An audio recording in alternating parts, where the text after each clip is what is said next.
Last seen death part 3।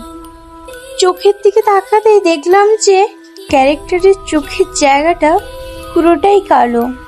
তারপর আবার চাটালো, পেছনে তাকাস না।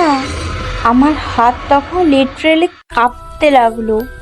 ভয় আর কৌতূহলের সঙ্গে আমি পেছনের দিকে তাকালাম। গেমের মধ্যে না, আমার রিয়েল রুমের মধ্যে, আমার দরজার কাছে কেউ দাঁড়িয়ে আছে আমার মনে হলো। আমি ধীরে ধীরে ঘুরে তাকালাম, কেউ নেই। আবার স্ক্রিনে তাকালাম, আমি আমার ফোনের স্ক্রিনে তাকালাম। আমার ক্যারেক্টারটা মাটিতে পড়ে গেছে আর কিল ফিল লেখা আছে লাস্ট সিন ডেথ। কিন্তু ও তো আমার টিমমেট ছিল।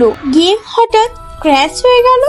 আমি আবার ফ্রি ফায়ার গেম খুললাম, কিন্তু আমার অ্যাকাউন্টে একটা নতুন নোটিফিকেশন এলো, friend requested by last seen death.